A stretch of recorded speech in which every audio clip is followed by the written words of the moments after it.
عرست زينام قدم مينستر أبي أحمد استرخبلو قل في سرعة مدلاو نمودات زخل آخبا كوميتي بهراو متحابري تقايدهم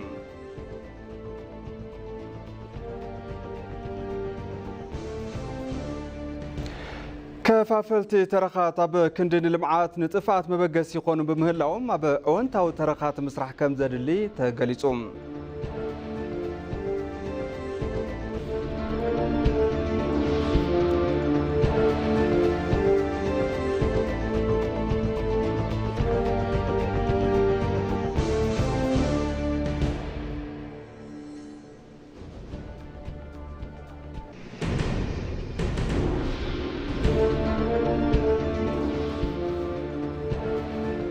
سلام طعنا هبلي زخوركم تملكتنا كمي تمسيو ساعات حدا خوينو كم تلمود معد زينا حيزنا مزينا لنا زيناتات ندامرحخو مساكم طنه انا ابراهيم فسام فلما بحصر زيناتاتنا كنجمرم قدماي مينستر ابي احمد استرخبلو قل في سرعه مدلاو نموداد زخل اخيبا كوميتي بهراو متحبابري تساليتم ኢትዮጵያ መበል 32 ጉባኤ ለውጥ ከባቢ አየር ውድ ሕብራት መንግስታት ማለት ውን ኮፕ 32 ንክተተኣናግድ ምምራፃ ስዒቡ ትማሊ ሚኒስትር ጉዳያት ወፃኢ ጌዲዮን ጢሞቴዎስ ተወካሊ ፕሬዚዳንት ኮፕ 32 ኮይኖም ተሰይሞም እዮም ነዚ ስዒቡ ድማ ሎሚ ንግሆ ቀዳማይ ሚኒስትር አብይ አሕመድ ዝተረኸብሉ ቁልፊ ስርዓት ምድላው ኮፕ 32 ንምውዳድ ዘኽእል ኣኼባ ኮሚቴ ብሄራዊ መተሓባበሪ ከም ዝተገብረ ቤት ጽሕፈት ቀዳማይ ሚኒስትር ኣፍሊጡሎም እቲ ኣኼባ ኢትዮጵያ ንኮፕ 32 ንእተተኣናግድ ሓዋፍን በአግባቡ ዝተዳለወን ጉባኤ ንክተዕውት ንምርግጋጽ መንግስቲ ዘለዎ ቆራጽነት ዘርአየሉ ከም ዝኾነ እውን ተገሊጹሎም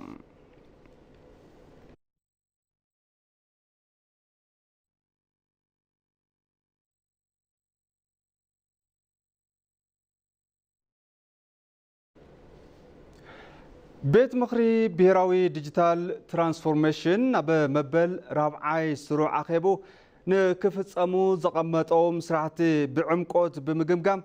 ኣንፈት ከም ዘቐመጠ ምክትል ቀዳማይ ሚኒስትር ተመስገን ጥሩነህ ገሊጾም እቶም ምክትል ቀዳማይ ሚኒስትር ኣብ ማሕበራዊ ምትእስሳር ገጾም ኣብ ዘመሓላለፍዎ መልእኽቲ ቤት ምኽሪ ብሄራዊ ዲጂታል ትራንስፎርሜሽን መበል 50 ስሩዕ ኣኼቡ ከም ዘካየደ ኣፍሊጦም እቲ ቤት ምኽሪ ኣብ መበል ራብዓይ ስሩዕ ኣኼቡ ንክፍጸሙ ዘቐመጦም ስራሕቲ ኣፈጻጽሞም ብዕምቆት ብምግምጋም ኣንፈት ከም ዘቐመጠ እውን ሓቢሮም ኣለዎም እቲ ቤት ምኽሪ ሓፈሻዊ ኣፈጻጽማ ስራሕ ዲጂታል ትራንስፎርሜሽን ከይዲ ምዝገባ ዲጂታል መለለይ መንነት ከምኡውን ኣፈጻጽማ ትግበራ ብምግምጋም ኣብ ቀጻሊ ተጠናኺሉ ንክቕጽል ኣብ ስምምዕ ከም ዝተበጽሐ ኣረድዮም ኣሎም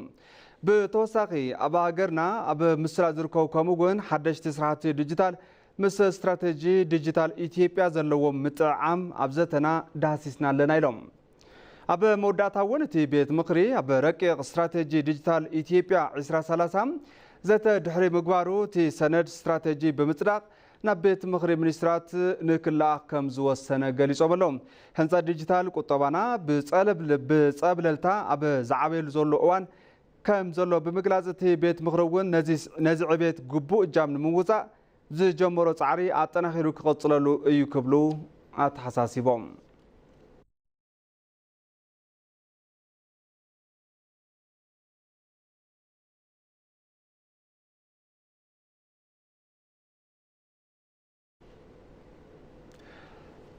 ኢትዮጵያ ኣብ ጉባኤ መራሕቲ ሃገራት ኣባል ጉጅለ 20 ዝገበረቶ ተሳትፎ ልዑል ዓወት ዲፕሎማሲ ዝተመዝገበሉ ከም ዝኾነ ወሃቢ ቃል ሚኒስትር ጉዳያት ወፃኢ ኣምባሳደር ነቢያት ጌታቸው ገሊጾም ኣሎም ወሃቢ ቃል ሚኒስትር ጉዳያት ወፃኢ ኣምባሳደር ነቢያት ጌታቸው ኣብ ዋና ስራሕቲ ዲፕሎማሲ መልኪቶም ንመራኸብቲ ሓፋሽ መግለፂ ሂቦም ኣብ መግለፂኦም እውን ኢትዮጵያ ጉባኤ ኮፕ 32 2027 ንክተተኣናግድ ምምራፃ ለውጢ ከባቢ ኣየር ንምግታእ ንዝወሰደቶም ስጉምትታት ኣፍልጦ ዝሃበ እዩ ኢሎም ኣሎም እዚ ድማ መርሃ ግብሪ ሓምለዋይ ኣሰር ዓለም ለኸ ኣፍልጦ እናረኸበም ከም ዝመፀ ዓብዪ መርኣያ ከም ዝኾነ እዮም ኣረድዮም ብተወሳኺ እውን ኢትዮጵያ ብልምዓት ኮሪደር ንጹህን ሓምለዋይን ከተማታት ንምስፍሕፋሕ ንዝወሰደቶም ዓበይቲ ስጉምትታት ኣፍልጦ ዝሃበ ከም ዝኾነ ተዛሪቦም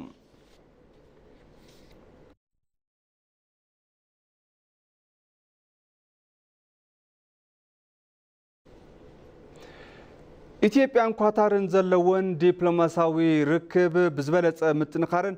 ንሓበራዊ ረብሓ ምትሕባራትን ናብ ዝከኣለሉ ጉዳያት ተዛትየን ሚኒስትር ምክልኻል ኢንጂነር አይሻ መሐመድ ምስ ምክትል ቀዳማይ ሚኒስትርን ሚኒስትር ምክልኻልን ኳታር ሼክ ሳዑድ ቢን ዓብዱራህማን ቢን ሐሰን አልታኒ ኣብ ክልቲያዊ ጉዳያት ተዛትየነሎም ሚኒስትር ምክልኻል ፌደራሊ ኢንጂነር አይሻ መሐመድ ንዑደት ስራሕ 3 መዓልታት ኣብ ኳታር ዶሃ ከም ዝርከባውን ተፈሊጡሎም ተነ ሚኒስትር ኣብ ዘተንውን ኣብ መንጎ ክልቲአን ሃገራት ዘሎ ዲፕሎማሲያዊ ርክብ ብዝበለጸ ንምጥንኻር ንሓበራዊ ረብሓታት ምትሕባራትን ድሌት ከም ዘለውን ኣፍሊጠን ካብዚ ብተወሳኺ ተን ሃገራት ኣብ ዝተፈላለዩ ዓውድታት ኢንቨስትመንትን ህንፀት ዓቕምን ምትሕባርን ንምዕባይ ጽኑዕ ድሌት ከም ዘለውን ምግላጽን ግልጋሎት ዜና ኢትዮጵያ ካብ ኦንላይን ሚድያ ሰራዊት ምክልኻል ዝረኸቦ ሓበሬታ የረድም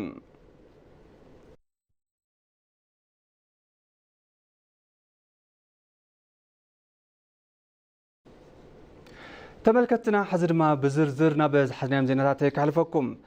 ኢትዮጵያ ቅድሚ ክፍለ ዘመናት ጀሚራ ናይ ዓርሳ ስርዓት ዲሞክራሲ ዝሃነፀት ሃገር እያ ሕዝውን ብናይ ዓርሳ ጸጋን ባህልን መሰረት ገይራም ሓዱሽ ሃገር በቀል ባህላም ኣብ ምጥንኻር እያ ትርከብ ዘላ ንጸብጻብ ሙሉ ግርማይ ዳሃብ ያሲን باب شمونت عامت زجبر سكجر سلطان ميزانه وقتتلن قصصرن كففل سلطان أما حموشتا بارتات ميزانه وتنحن حنت سلطان مكفالن مرهتاتن يوم مجلس سرعات قدام أما حضرت أكلات سلطان أبيد زي فتحاويان كيودقون يكلاخلو بأنصار زي ببقوانو زكايدو مرزاتات تحتاتنت زفنلو أسرارحة سلاماوي سكجر سلطان زجبرلو خيدي حسب بنصانت مغلاصن سلاماوي كركرات ديموكراساونت زرغاغصلو اسيتات سرعات قدا يوم سرعات قدا نزبنات تساغره هاغرات عالم زبناوي سرعات منግስቲ كيحنصو حزب ኦሮሞ ዝመስረቶ ሁለመዳዊ ስርዓት መምሕዳር ሃገር በቀል ስርዓት ኮይኑ ጸኒሕዩ 560 ዓመታት ያህል ኣስታት 560 ዓመታትን ቅድሚኡን ዝነበረ እዩ ገዳ ሴራ ኣብ ዝስርሐሉ እዋን ሕዚ ዝነበሩ መንግስታት ኣይነበሩን ስርዓት ገዳ ሓዊሱ ኢትዮጵያውያን ሓቢሮም ንምንባር ኣብ ዝገብርዎ ቁጠባውን ማሕበራውን መስተጋብራት ዘኻዕበትዎም ዘበናት ተሳገሩ እሴታት ትካላትን ዘለዎም ህዝብታት እዮም ሕድሕድ ማሕበረሰብ ተግባራት ፍትሒ ሕጊ ዝውግነሉ ባህልን ዘይመርዳእን ተጋጥም ከም መሳርሒ ተጠቂሙ ዝትግብሮ እዩ ኣብ ኢትዮጵያ ዝተሳለጡ ለውጥ መንግስታት ዲሞክራሲያዊ ስርዓት ምህናጽ ንምንታይ ዘይከኣሉ ዝብል ንዓመታት ዝጸንሐ ሕቶ እዩ ባህሊ ፖለቲካውን ሓሳብ ኣብ ክንዲ ምቅዳም ኣብ ኩናት ምድራኹ ነዛ ሃገር ዋጋ ከኽፍላ ጸኒሑ እዩ እዚ ችግሮች የመጡት ሀገሪቱ ለረጅም እዞም ጸገማት ዝመጹ እዛ ሃገር ንነዊሕ ዓመታት ስልጣን ብመረጻ ብመንገዲ ዲሞክራሲ ዘይኮነስ ብሓይሊ ብጎንጽን ኩናትን ናብ ስልጣን ምድያብ ባህልና بمخان እዩ ንሰፋሕት ጸገማት ዝተቐላዕና ድኹምን ድሑርን ባህሊ ፖለቲካ ካብ ደገ ዝተቐድሐት ሓሳስባ ፖለቲካ ከም ዘሎ ንምትግባር ዝግበሩ ፈተነታት ኣብ ህንጸት ሃገረ መንግስቲ እውን ዲሞክራሲያዊ ሕቶታት ንኸይፍትሑ ገይሩ እዩ ነዊሕ ታሪክ ሃገረ መንግስቲ ዘለዋ ኢትዮጵያ ሕቶ ዲሞክራሲ ንዘበናት መስዋዕት ወለዶ እናኻፈለኳ እንተነበረ ጻዕርታት ኮይተዓወቱ ጸኒሖም እዮም ኣብ ክንዲ ዘተ ኩናት ዝመርጹ ሓይልታት ሕዝውን ነዚ ሃገር ፈተና እዮም ኣብ 2010 ዝተኻየደ ለውጥ ፖለቲካ ስዒቡ ልዕልና ኢትዮጵያ ብዘይ መለመማድ ባህሊ ዲሞክራሲ ጋህዲ ምግባር ከም ዘይከኣል ክግለጽ ጸኒሑ እዩ እዚ እውን ካብ ደገ ብቐጥታ ካብ ምቕዳሕ ሓድሽ ኢትዮጵያዊ መልክዕ ዘለዎ ሃገር በቀል እሴታት መሰረት ዝገበረ ዲሞክራሲያዊ ባህሊ ምህናጽ ጠመተ ከም ዝተባሃቦ ይግለጽ የኢትዮጵያ ዲሞክራሲ የአፍሪካ ዲሞክራሲ መንገድን የሚያቃና ዲሞክራሲ ኢትዮጵያ መንገዲ ዲሞክራሲ አፍሪካ ዘቃነ ዘጸግም ዘይኮነስ ኣብ ገዛና ዝነበረ ዘሎ ነገር እዩ ግን ድማ ኣብ ገዛና ረጊጽናዮ ኣብ ደገ እንደልዩ ነገር እዩ ስለዝኾነ ኣብ ገዛና ስለዘሎን ዘሎ ነገር ተልዓልናዮ ዲሞክራሲ ረኺብና ኣለና ማለት እዩ ዝጎደለና ድማ ንምለአሉ ቅድሚ ሕዚ ዝነበሩ ፖለቲካዊ ስብራታት ብምፍታሕ ሃገራዊ መርድዳእ ንኽፍጠር ዝተገበር ዘሎ ሃገራዊ ዘተ ሓደ ስጉምቲ ተገይሩ ይውሰድ ከዚህ በፊት የተለያዩ ስርዓቶች በኢትዮጵያ ሀገር ቅድሚ ሕዚ ዝተፈላለዩ ስርዓታት ኣብ ኢትዮጵያ ከም ሃገር ካብ ትቁርቆር ጀሚሩ ከፊልና ምስ ሰሜን ደቡብ ምዕራብ ኮይና ከም ዜጋ ብሓባር ኣብ ዕድል እዚ ሃገር ንዛተይ ዝብል ኣጋጣሚ ታሪክ ኣብ ዘበና ምፍጣሩ ዕድለኛታት ወለዶ ይገብረና بتزاراري زتملأ زانتا بمقنع حساب زكاتت هبره بهراو حادنت مصنع ديمقراسياو سرعت نمهناص كابسته تغبرو سرحت وشطيو ባህል ፖለቲካ ንምቅያረጉን ዝተፈላልዩ ፓርቲታት ፖለቲካ ኣብ ጉዳይ ሃገር በሓባር መስራሕ ውጽኢት እናመዝገቡ እዮም ከም ገዳ ዝበሉ ስርዓታት ሃገር በቆል እሴታት እኳ እንተሃለው ኣብ ጥቕሚ ከይወዓሉ ጸኒሖም እዮም ብምዃኑ ባህሊ ዲሞክራሲ ኢትዮጵያ እትኽተሎ ዘላ ሓዱሽ አንፈት እዩ ከፋፈልቲ ተረኻት ኣብ ክንዲ ንልምዓት ንጥፋት መበገሲ ከም ዝኾኑ ተገሊጹ ንነጻጸልቲ ተረኻት ከቢድ ዋጋ ዘኽፈልዋ ሩዋንዳ ዝጀመረቶ ሓበራዊ ተረኽ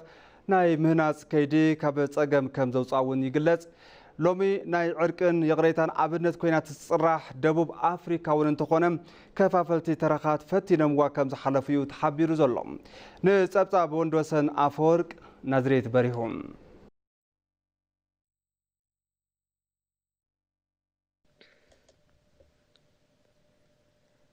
ኣብ ሃገራት ሓበራዊ ተረኽ ካብ ምህናጽ ነጻጸልትን ንጎንፂ ዝፈጥሩን ተረኻት መሬት እናተቆጻጸሩ መጠም እዮም ዜጋታት ሕድሕዶም ካብ ዝህልዎም ምትሕስሳብን ምፍቓርን ኣብ ዘረሕቕዎም ተረኻት ጠመተን ትገብሩ ግዳይ መጥቃዕቲ ህይወትን ኣካልን ይኾኑ ኣብ ኣህጉር ኣፍሪካ ወዲቕካ ናይ ምልዓል ኣብነት ተጌራ ብብዙሓት ትልዓል ሩዋንዳ ነጻጻልን ከፋፋልን ተረኻት بدم دك أواجان تخفلا دحرة تفاس جمرته حبراو تاريخ نايم هناس كيدما كابت أجمعتيو تنكر تجرو دوب بالوايم بزحتون نزخيدي تنكر تخبلي قلت وام أب كبابي فلما 10 9 أب مريت رواندا نايت إلا أتنزر حقون ترخات بصفحات دمت الأوانات يمنيرم كاب أفول كسبات تسمعو كاب مرخبت حفاش ناب إذن هزبي زبطحو قدات أبتهاجر أبزنا برو زيغاتات مونغو سألن قونس إززرون يمنيرم زيغاتات هاجر بحبار كاب زلوهم تسأقا فلليات زسابكو حدا خبت حدا لعلن تحتن زبلو يمنيرم إزوون زيغاتات نابوكينات حدن جاف عليتن نخاتو غيروم يوم اتي ابا 1994 كوتزرا فرنجي زغاطم مسكح حكونتات انتزازم رواندا كاب بز حزبا حدا بلعل 7 سنتلو فرق زخونو زيغاتاتا زتمزابللو اب قلولاو زاتوت هاجر زخونتلون هافتا تمزبيرو بزحاتون هاجرهم قديفهم تسديدهم وحدات دوكاتر سومويا حقي سرحتنياتات منغست طرح ترفو خوينا انيرا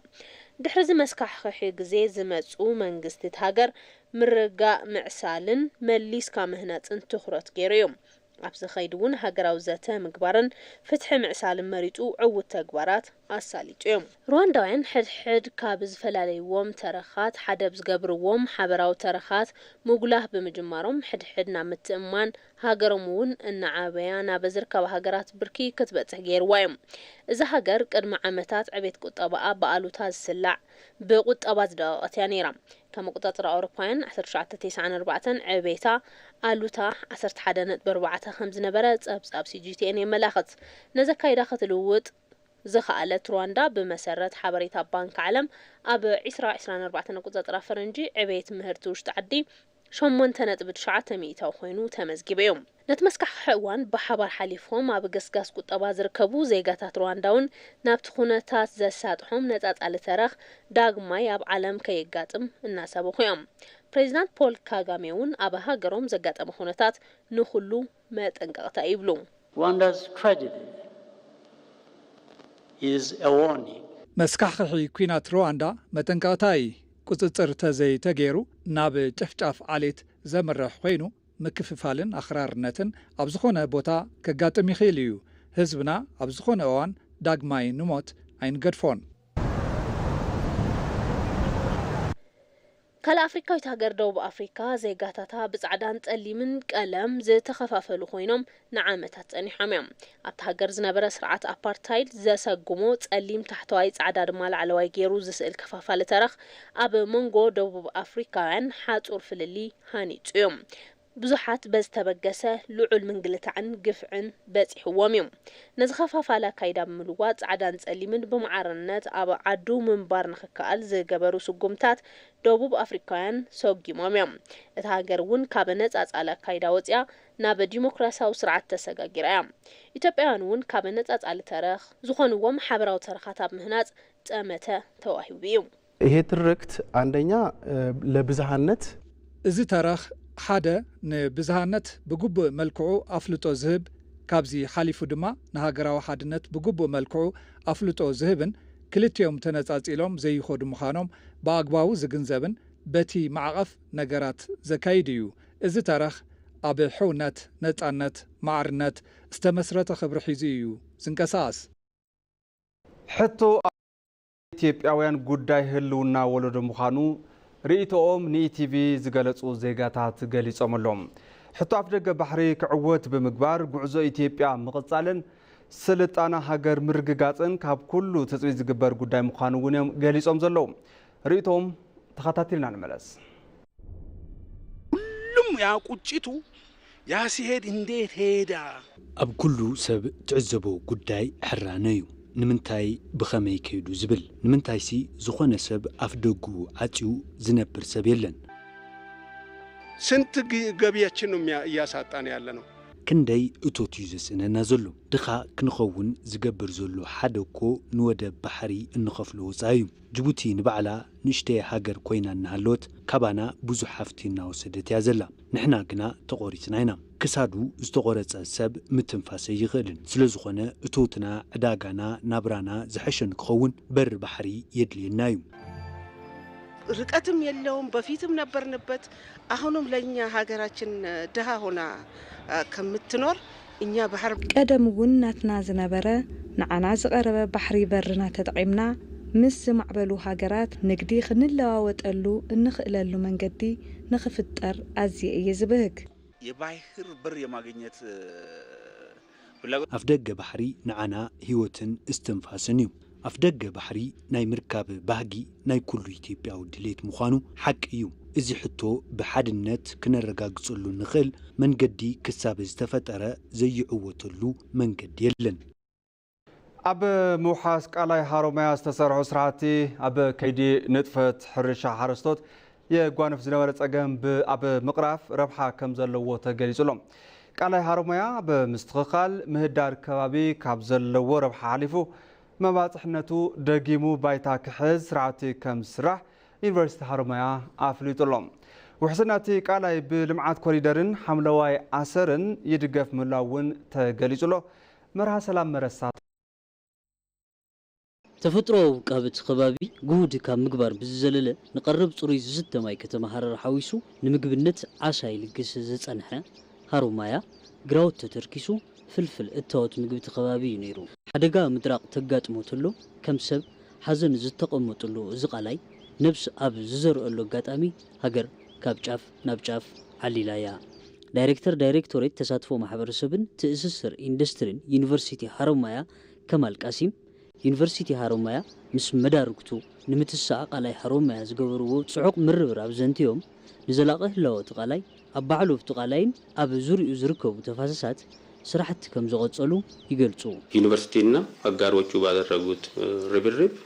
ዩኒቨርሲቲን መዳርግቱን ብዝገበርናዮ ጾጻሪ እቲ ቃላይ ዳግም ክሓውኽ ኢሉ እዩ። ህላወ እዚ ቃላይ ዘላቒ ክኸውን ተጠላቢ መባፅሕ በጻሕቲ ክኸውን ኣታዊ ሃገር ዕብዩ ተጠቃምነት ማሕበረሰብ ከረጋግጽ ውሕስኖ እቲ ኣገዳሲ ዛዕባ ከም ምዃኑ ኣብ ቃላይ ሃሮማያን ኣብቲ ከባቢ ዝርከቡ ተፋሰሳት ገዘፍቲ ስራሕትታት እንዳስራሕና ንርከብ። በአካባቢ ተፋሰስ ላይ ያሉ ትልቅ ስራዎችን እየሰራን እንገኛለን። ባዕልሙያ ዳይሬክቶሬት ትእስስር ማሕበረሰብን ኢንዱስትሪን ዩኒቨርሲቲ ሃሮማያ ኣይተ ኣየለ ሸዋን ግዛው ኣብ ተፋሰሳት ቃላይ ሃሮማያ ዕቀባ ሓመድን ማይን ሰለስተ ዓማውቲ ብጽዑቕ እንዳተሰርሐ ምጽንሑ ይገልጹ። ሃሮማያ ተፋሰስ ዋና መነሻ ቦታ ላይ ነው ያለነው። ኣብ መበገሲ ዋሕዚ ቃላይ ሃሮማያ ኢና ንርከብ። ቃላይ ሃሮማያ ካብ ዝተፈላለዩ ልሑም ሓመድ ንምሕላው ከምቲ ኣማዕዲኹ እቲ ማይን ሓመድን ተሰሪሖም ንተኸታተልቲ 3 ዓመታት ኣብ ልዕሊኡ ፈልሲ እንዳተተኸለ እዩ ጸኒሑ። ገይጾም ይራዩ ዝጸንሑ ኣማን እቲ ጎቦ ተሸፊኖም ብማይ እናተሓጽበ ይወርድ ዝነበረ ሓመድ ተቐይዱ ከምቲ ዝረአ ዘሎ ብደኒ ሽፈን እዩ ዘሎ። በደን እየተሸፈነ ያለበት ሁኔታ ነው ያለው። ነባር እቲ ከባቢ ኣፈንዲ ጠሊሎ ንውሕስና ቃላይ ሃሮማያ ዝተሰርሐ ስራሕ ግራውት ሓረስቶት ካብ ምጉሕጓሕ ከም ዝተወሓሰን ካሊእ ዕድላት ሒዙ ከም ዝመፀውን ይገልጽ። ድሮ እዚ ወርሻ እያጠበ ነበረ። በጣም ብዙ ነገር እዛ ዳገትም እንትን ያለ ነበረ። ሓርሻ ብውሕድ እናተሓጽበ ኣጸጋሚ ኩነታት ይፍጠር ነይሩ። ሕዚ ግና እቲ ዝጥለብ ማይ ናብ ሩባ ምኻድ እንተቐጸለውን ሒዝዎ ዝኸድ ሓመድ የለን ኣብቲ ግድሚ ተኽልታት ይትከሉ እዮም ዘለዉ ብጣዕሚ ጽቡቕ ኣጋጣሚ ፈጢሩ ማሕበረሰብ እቲ ከባቢ ክርባሕውን ዕድል ኣመቻችዩ እዩ ሕርሽኦም ከይጉሕጓሕ ጽቡቕ ነገር ፈጢሩ እዩ በጣም ደስ ይላል እነሱም ተጠቃሚ እየሆኑ ነው ማህበረሰቡ ንብዙሕ ዓመታት ደሪቑ ዝጸንሐ ሃይቅ ሃሮማያ ያው ብትትሪዎ ኣግባብ ነፍሲ ዞርዮ ኣሎ ያው ቱ ምዝራእ ነፍሱውን ቱ ከባቢ ቱ ማይዚ ኣይምለስ ተውሂሉ ናይ ማይ ባይታ ወይ ከዓ ሃይቅ ዝጸንሐ ከባቢ ልተተኸሉ ናይ ስልክን ናይ ኤሌክትሪክ መተሓላለፊ ፖላቱን ናብ ምውሓጥን ናብ ጥቕሚ ለይህውሉ ወይ ከዓ ጥቕሚ ልክህዎ ሓደጋ ብልኾኑሉ ኣግባብ ሰሪሑ ይርከብ ያው ቱ ማይዚ ነፍሲ ብልዘርአ ቱ ማይዚ ተዓቂቡ ልኽጸንሕ ልተፈላለዩ ናይ ዕቀባ ሓመድን ማይን ዋሕዝታት ማይ ብግቡእ ናብቱ ባይታ ንኽመፁ ዝኣመሰሉ ብቱ ቅድሚትና ትሪእዎ ኣለኹም ምዚ ደው ኢለዮ ዝርከቡውን ብቱ ብድሕሪት ከባቢ ዘሎ ግድምታት ተጓሕጊሑ ልመጽእ ሓመድ ልምክልኻልውን ልተፈላለዩ ናይ ዕቀባ ሓመድን ማይን ስራሕትታት ብቱ ናይ ማሕበረሰብ ተሳትፎ ብዩኒቨርሲቲ ሃረማያን ብቱ ምምሕዳር ከተማ ማያ ተውሂሉ ልተጠርነፋ ሰለስተ ኣናእሽተይ ከተማታት ተውቢሉ ላተሳለጠ ጸኒሑ እዩ ኸዝውን ከምቱ ሃገራዊ ኣንፈት ኮይኑ ባይታ ለሓዘ ሓምለዋይ ብኡውን እንዳተደገፈ ይርከብ ማለት እዩ ኣብ መወዳእታ ቀንዲ ዜናታት ዝዕለት ከዘኻኽረኩም ቀዳማይ ሚኒስትር አብይ አሕመድ ኣብ ዝተረኸብሉ ቁልፊ ስራሕቲ ምድላው ንምውዳድ ዘኽእል ኣኼባ ኮሚቴ ብሄራዊ መተሓበሪ ተኻይዱ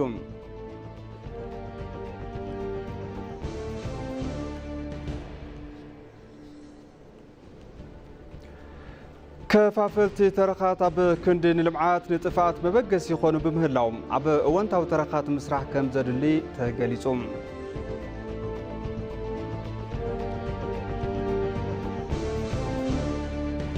ባርከስ ተመልከትቲ ማዕድ ዜና በዚህ ዛዚብና ስለምክታልኩም አዝዜና ነመስገን ሰላም